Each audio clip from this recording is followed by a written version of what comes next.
La ley dominical, segunda etapa.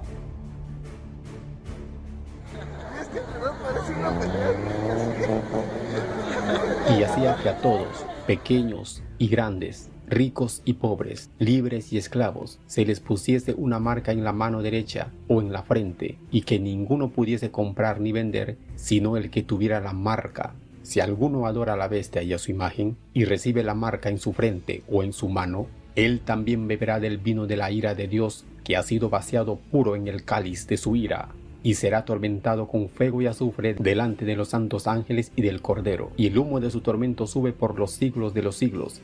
Y no tienen reposo de día ni de noche los que adoran a la bestia y a su imagen, ni nadie que reciba la marca de su nombre. Por cuanto has guardado la palabra de mi paciencia, yo también te guardaré de la hora de la prueba que ha de venir sobre el mundo entero, para aprobar a los que moran sobre la tierra. La marca de la bestia. ¿Cómo llegará? ¿Será frontal o sigilosa? En este video vamos a ver la manera de cómo llegará la marca de la bestia. La primera etapa de la ley dominical fue el COVID-19, donde nadie que no tenía una mascarilla podría comprar o vender. Y sobre todo, los domingos también había cierre total de los negocios. Y el Papa Francisco dijo: vacunarse es un acto de amor al prójimo, y los dirigentes y líderes de todas las religiones cristianas, sin excepción de ninguna, dijeron: debemos ser los primeros en vacunarnos, porque vacunarse es un acto de amor al prójimo. En esta primera etapa de la ley dominical, en el mundo cristiano, la mayoría de personas que se han vacunado han sido persuadidos por amigos y dirigentes de su religión. Esta primera etapa es como la mezcla de arena, agua y cemento. Es la base para las siguientes etapas. Seguramente alguien se preguntará: ¿qué debo hacer? La respuesta es: escapa por tu vida. Que no se solidifique en tu corazón y mente esta primera etapa. La vacuna no es la ley dominical y mucho menos la marca de la bestia. La vacuna es la aceptación mental al falso día de descanso, el domingo papal. Es la aceptación sutil del sistema político y religioso papal, pero aún no es la marca de la bestia. Solo es un paso, solo es un proceso, solo es la primera etapa. La ley dominical. ¿Qué tan lejos está? ¿O está cerca? ¿O ya llegó? Las profecías nos indican a dónde ver en este conflicto de los siglos. ¿Cuál es nuestro reloj profético? Y no es como muchos piensan, y no es Israel, no es el Medio Oriente, donde en este momento se están desarrollando las guerras, que no es otra cosa más que la creación de los jesuitas. En otras palabras diríamos que es una cortina de humo.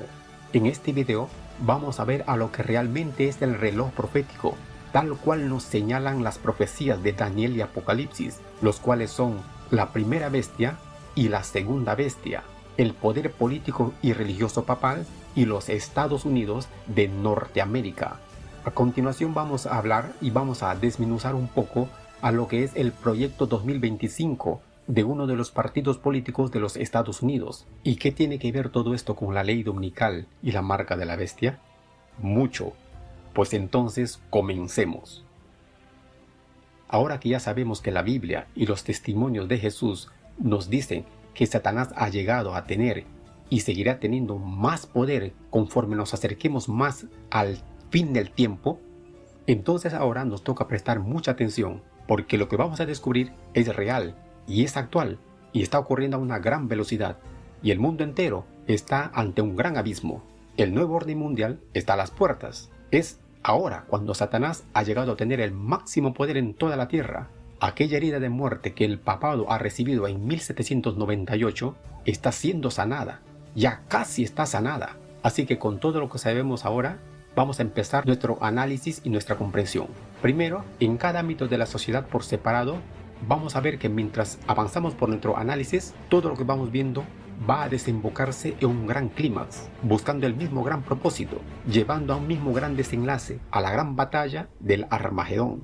Obedecer a Dios u obedecer a la bestia. Pero antes de continuar, vamos a ver primeramente un poco de lo que es la manipulación que el enemigo utiliza. Aunque ya lo vimos en el video anterior, en esta ocasión vamos a ver una manipulación antigua del enemigo de Dios. Esa va a ser nuestra base para poder comprender lo que va a venir en el futuro. Tercera etapa de la ley dominical, las cuales desembocarán en la marca de la bestia. Esta manipulación que vamos a ver a continuación ocurrió hace más de 1500 años. Interesante, vamos a ver, fueron eventos profetizados en la Biblia, donde al encontrar las impresionantes similitudes con el tiempo presente, podemos ver el desenlace que nos espera. En esta manipulación antigua, vamos a ver de cómo el enemigo de Dios trató con las iglesias de Esmirna y Pérgamo. ¿Qué es lo que hizo? ¿Cómo lo hizo? ¿Cómo ingresó al cristianismo? Vamos a ver todo ello.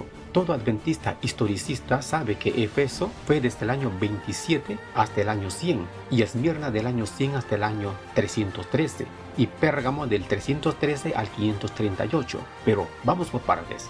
La iglesia Esmirna estaba compuesta por los discípulos de los apóstoles, personas que llevaban la doctrina cristiana en toda su pureza. Era una iglesia en la cual Satanás concentró toda su fuerza para destruir.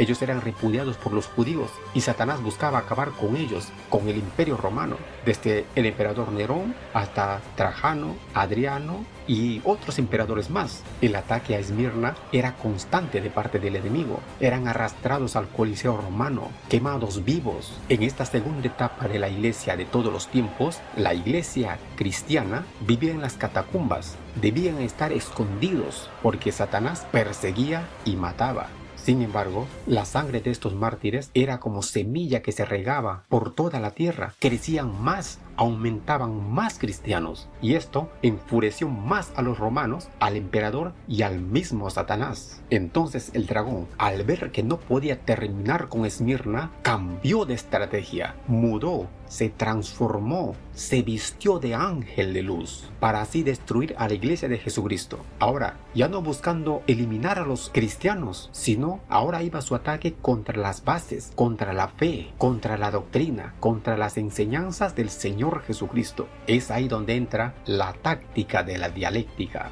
una trama compuesta por tres elementos: la tesis, la antítesis y la síntesis.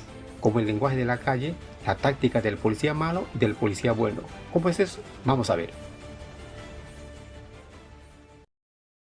Veamos una técnica que seguramente habrás escuchado hablar, que se trata del policía bueno y el policía malo.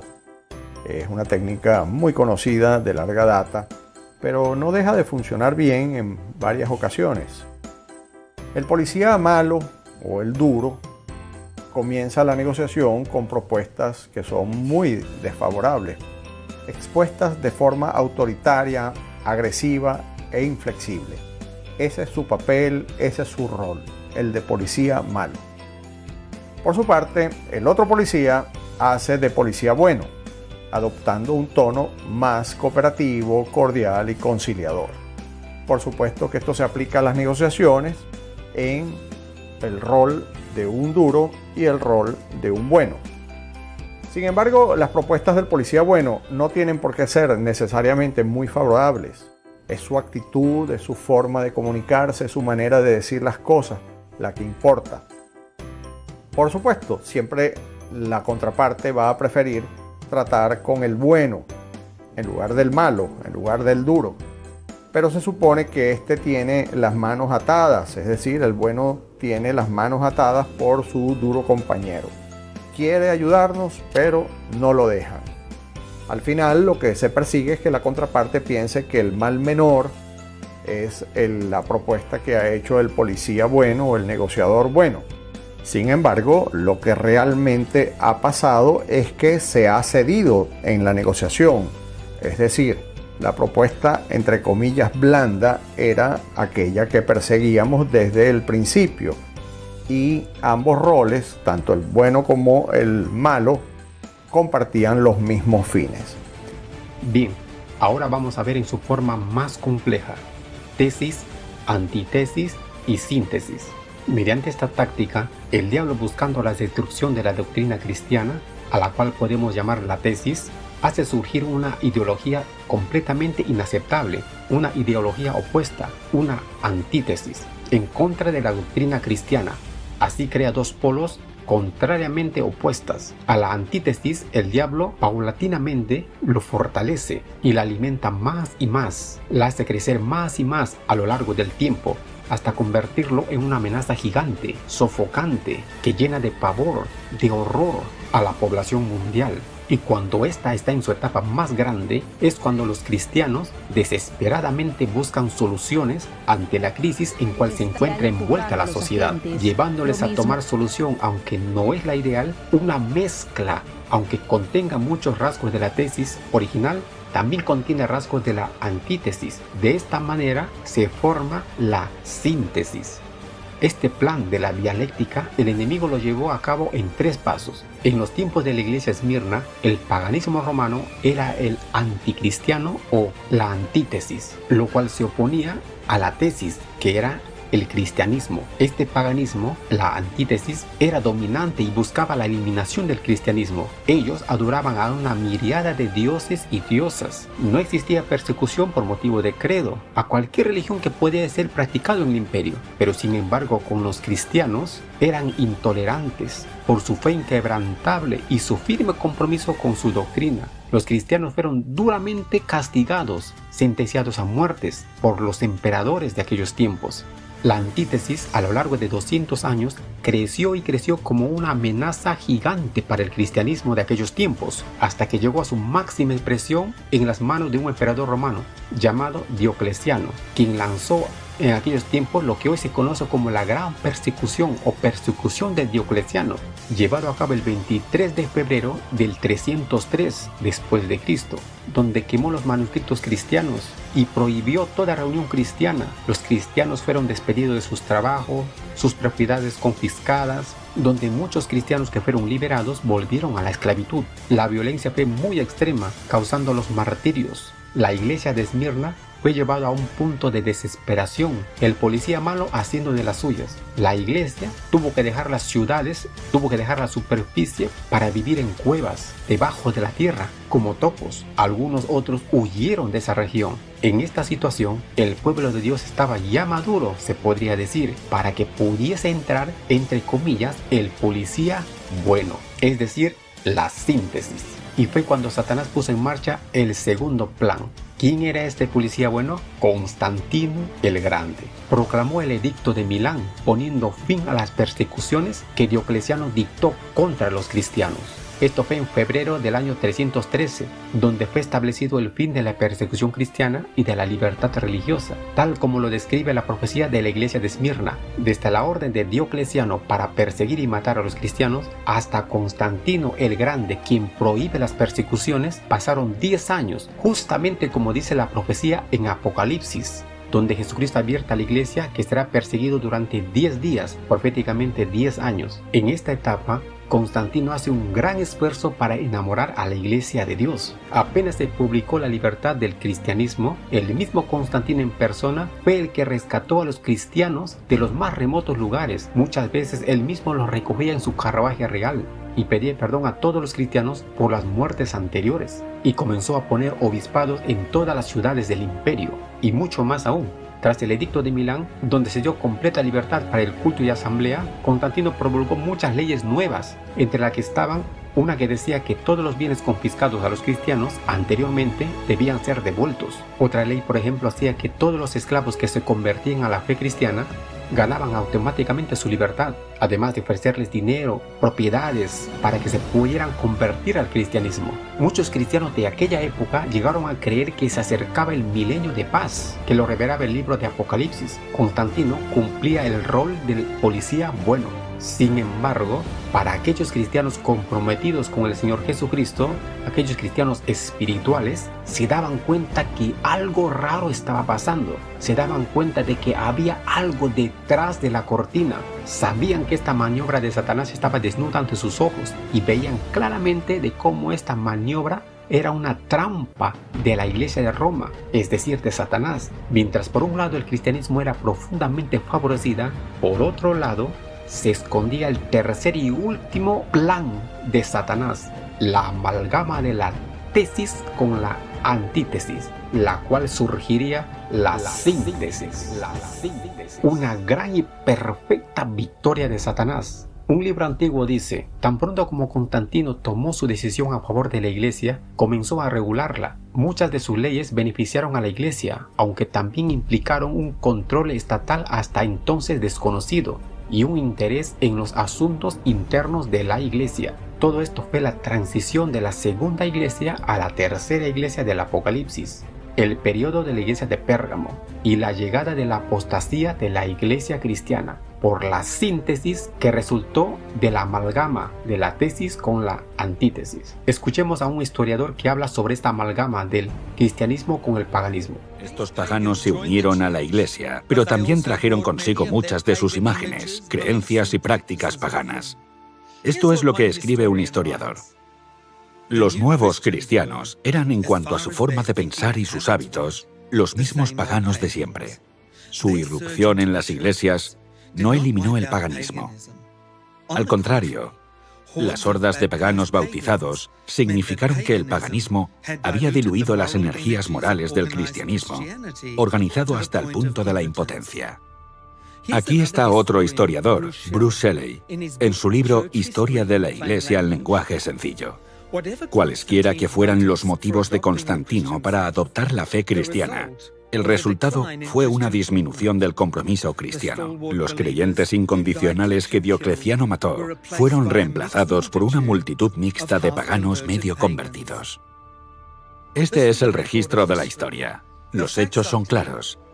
Aquí hay otro historiador.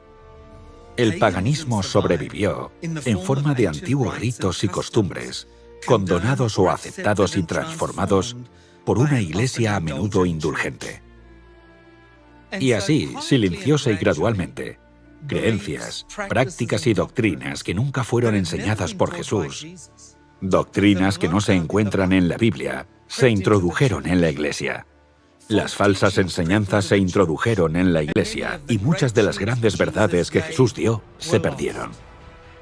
Como ven, una iglesia cristiana de nombre y contaminada con numerosas prácticas paganas, como la adoración a imágenes, el domingo en honor al dios sol, elevando un disco en representación al sol naciente, el reemplazo del día de reposo del sábado, que es el cuarto mandamiento, al domingo, que es el día del sol invicto, la Trinidad, las procesiones, el celibato, el purgatorio, el pecado original, la naturaleza prelapsaria de Cristo y muchas otras doctrinas más. Constantino el Grande fue el primer emperador que promulgó la ley dominical. Nótese el siguiente documental. Constantino estaba dispuesto a sacrificar las enseñanzas de la Biblia para facilitar al máximo la adhesión de los paganos a la iglesia. Esto incluyó la transferencia de muchos de los días sagrados paganos al cristianismo para facilitar la conversión de los paganos. Por eso los días más sagrados del calendario cristiano tienen todos sus orígenes en el paganismo. Constantino simplemente tomó los días sagrados paganos y les dio un nombre diferente, pero mantuvo sus tradiciones y símbolos paganos. En el año 321 después de Cristo, Constantino incluso aprobó una ley que prohibía trabajar los domingos. La ley decía: en el venerable día del sol, descansen los magistrados y las personas que residen en las ciudades y cierren todos los talleres. Cuando Constantino aprobó esa ley, si bien estaba influenciado por el cristianismo, tampoco había abandonado el paganismo. Probablemente, por eso se refería al primer día de la semana como el venerable día del sol. El primer día de la semana era considerado sagrado para el dios Sol por los antiguos romanos. Por eso hoy en inglés lo llamamos Sunday. Y fue así como la iglesia primitiva cayó en la trampa de la primera dialéctica de Satanás. Y todo lo que no logró el emperador Diocleciano y sus persecuciones, Constantino lo logró con su papel de policía bueno. Anterior a Constantino, los cristianos, antes de inclinarse a un ídolo, preferían la muerte. Pero cuando llegó Constantino, sigilosamente logró hacerlos idólatras al vestir el paganismo con vestimentas cristianas. Podríamos decir que los vistió de ángel de luz. Y los cristianos descuidados y a la vez cansados de vivir huyendo de un lado para otro, cansados de la vergüenza, cansados de las persecuciones y muertes, cayeron en la trampa. Es así como surge la Iglesia Católica Apostólica Romana. Es así como vemos surgir el poder político y religioso papal. Es así como vemos surgir al Anticristo. Ahora los perseguidos pasarán a ser los perseguidores, y es así que en el año 538 vuelven las persecuciones a todos aquellos que no se quieran someter a ese nuevo sistema, a esa nueva organización, a esa nueva luz. De esta manera se abre paso a la cuarta iglesia, Tiatira. En ese mismo año 538, en el Concilio de Orleans, la nueva organización proclama que el domingo es el día del Señor. Toda esta historia está descrita en la Biblia, lo que pasaría con la iglesia de Esmirna y los 10 años proféticos, lo de Pérgamo, también lo de Tiatira. En estas 3 épocas de la iglesia cristiana, Satanás lo transformó, llevándola a adorar a Satanás, pensando que adoran al único Dios, el Padre. En estas 3 épocas vemos la tesis, la antítesis y su amalgama, la síntesis. Ahora, muchos pueden preguntarse, ¿por qué estamos viendo el pasado? ¿Qué tiene que ver todo esto con el presente? La respuesta es mucho. Porque hoy estamos viviendo la repetición del pasado y la mayoría no se han dado cuenta. Es la misma estrategia del enemigo, pero mucho más refinado. Es el mismo juego, solo cambian los jugadores. Este plan del enemigo de Dios hoy en día se encuentra en todas las religiones y en todas las naciones. Ahora es nuestro tiempo. Si el cristianismo es la tesis, ¿cuál es la antítesis? Para saber la respuesta no es necesario estudiar teología, tampoco ser filósofo o científico. Solo basta conocer un poco la historia de los últimos 100 años o simplemente observar lo que está sucediendo en la actualidad en todo el mundo y veremos que la antítesis es el comunismo. Mire, la herida mortal que sufrió el papado en 1798, descrita en Apocalipsis capítulo 13, ¿quién lo causó? Fue causado por Napoleón Bonaparte. Aunque Napoleón no fue comunista, sí fue un antidios, como el comunismo. Ahora, por otra parte, en tiempos de la herida de muerte nació la democracia moderna, y esta es la razón por qué la herida de muerte que recibió la bestia no fue sanada. En otras palabras, diríamos que la democracia moderna es el gran enemigo del papado actualmente. La democracia y el capitalismo es el sistema de gobierno creado por la primera nación de gobierno, los Estados Unidos de Norteamérica. ¿Y qué tenemos hoy en el mundo? 2 sistemas de gobierno que se oponen uno del otro. Uno es el capitalismo, el cual es un sistema de gobierno propuesto por el protestantismo cristiano. Se presenta como el progreso económico, el Estado de Derecho. Es un sistema basado en leyes y justicia, a la cual la conocemos como la derecha y a la vez la podemos identificar como la tesis. El otro es el comunismo. Se presenta como un sistema de gobierno caracterizado por la injusticia y el abuso, llamado la izquierda. Pero vamos a analizar bien esta situación, porque las palabras derecha e izquierda tienen una clara connotación bíblica, donde la derecha es sinónimo de justicia y está relacionado con Dios, mientras que la izquierda simboliza lo contrario y es relacionado con lo opuesto a Dios. Y por supuesto, las naciones que han aceptado el comunismo, todas son opuestas a Dios. Pero, ¿de dónde viene el capitalismo y el comunismo? Bueno, el capitalismo es la consecuencia de la democracia. Es simplemente el derecho al progreso, a la propiedad y a la libertad de conciencia. ¿Y de dónde proviene el comunismo? En pocas palabras, el comunismo es una creación de las langostas, lo cual es un nombre simbólico que nos presenta las profecías bíblicas para referirse a los jesuitas, a aquellos hombres de sotana negra, a la orden secreta acerca de la Compañía de Jesús, los mismos que también crearon otras órdenes, como por ejemplo los masones, los Illuminatis, los Dragón Rojo, los Rosacruz, entre otras órdenes secretas más. Al comunismo podemos llamarlo un sistema de gobierno contra natura, dedicado a empobrecer a las naciones, a controlarlos, y donde la creatividad, el progreso, el trabajo y sobre todo la libertad de conciencia civil y religiosa son arrancados de la sociedad. Un sistema donde la pobreza se convierte en matemáticamente inevitable. Este sistema fue instituido en naciones donde ocurrieron las más grandes historias de ejecuciones, abusos, genocidios e injusticias. Veamos un poco su historia. El comunismo del siglo XIX, con el masón Karl Marx y su documento Manifiesto Comunista, documento que rápidamente los noticieros lo expandieron por todo el mundo, ya que en el siglo XX este sistema de gobierno se apoderó de la más grande nación del mundo, la Gran Rusia. En medio de un espectacular genocidio, más de 40 millones de seres humanos, cientos de miles de ejecuciones, millones de haciendas confiscadas y lo más terrible y denigrante del ser humano, donde los medios de comunicación lo transmitieron con todo su horror, con el único fin de conmocionar y someter al miedo a toda la población mundial. Poco después, el fantasma se expandió por China y otros países más, mostrando al mundo el mismo patrón de maldad. En 1946, la nación de Grecia fue astutamente utilizada por las langostas, o sea, los jesuitas, como punto de partida para la rivalidad entre tesis y antítesis, entre el capitalismo y el comunismo, al haber sido llevada a una cruenta guerra civil entre la Armada Nacionalista griega, apoyada por los Estados Unidos, y las milicias comunistas infectadas por intereses rusos, donde se originaron una serie de tensiones diplomáticas, los cuales los medios de comunicación lo presentaron al mundo exageradamente. Luego, en 1947, el presidente de los Estados Unidos, Harry Truman, dio un discurso conocido como la Doctrina Truman, donde fijó categóricamente al comunismo como el enemigo número uno de la nación y a la vez como irreconocible.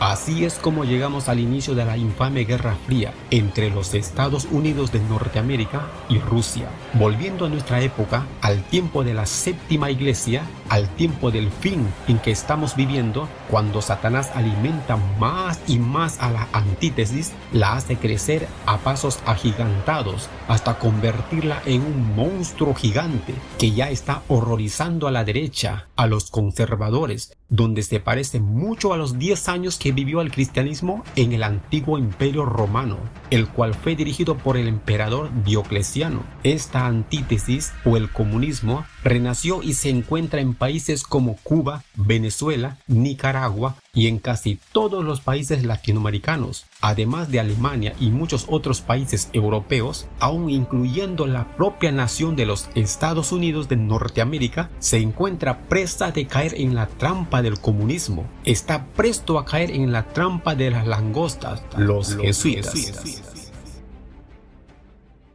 Los gobiernos de izquierda, más allá de sus matices, se adueñaron de América Latina. Hubo un momento hace no mucho, hace 40, 50 años, en que América Latina estaba dominada por dictaduras militares que aplastaban a los grupos sociales y a las personas progresistas. Si, como indica la lógica, Lula da Silva gana la segunda vuelta en Brasil a final de mes, así estaría el mapa al terminar el año. Gobiernos de izquierda en Brasil, Argentina, Chile, Bolivia, Perú, Colombia, Venezuela, Nicaragua, sea lo que sean estas dos últimas dictaduras, Honduras y México, por no hablar de Cuba. Eso nunca había ocurrido. Como lo hemos podido apreciar, estamos en la misma estrategia que Satanás usó en el pasado. Estamos ante la misma guerra, solo cambian los soldados. Estamos en el tiempo en que Satanás está fortaleciendo más y más a la antítesis, el comunismo, haciéndola crecer más y más a lo largo de los últimos 40 años. El tiempo llegó en que ya es sofocante, ya es atemorizante. Este primer paso de la dialéctica de Satanás llegó a su clímax. El comunismo actual no se presenta como lo fue en el pasado, el gran enemigo del capitalismo y el progreso, pero continúa como el enemigo de la moral y el cristianismo. Dentro de su sistema político, tiene leyes que defienden el aborto, el LGTBQ, el feminismo, la legalización de las drogas y toda inmoralidad que afecta seriamente a la sociedad. Y es total consternación para millones y millones de personas conservadoras en el mundo religioso. Y la amenaza de este monstruo de la izquierda es mucho más de lo que hemos hablado hasta aquí, porque sus tentáculos han llegado a apoderarse de los más grandes poderes supranacionales, como las Naciones Unidas, la Organización de los Estados Americanos, la Organización Mundial de la Salud, el Foro Económico Mundial, y a todos ellos vemos a cargo de los más grandes fenómenos mundiales, como por ejemplo la pandemia pasada, así como del cambio climático. Y todos estos globalistas son los que están manejando el tren, los cuales nos llevarán al próximo orden mundial. Y todo discípulo de Cristo sabe bien que no existe la casualidad. Por lo tanto, nótese en el color escogido por el comunismo. ¿Qué color es? Por supuesto que es el rojo, y rojo es el mismo color que Cristo Jesús identifica a Satanás. Ahora, con todo lo dicho, vamos a concentrar nuestra atención en la segunda bestia, los Estados Unidos, y busquemos al moderno Constantino, al policía bueno, que buscará poner fin a la antítesis.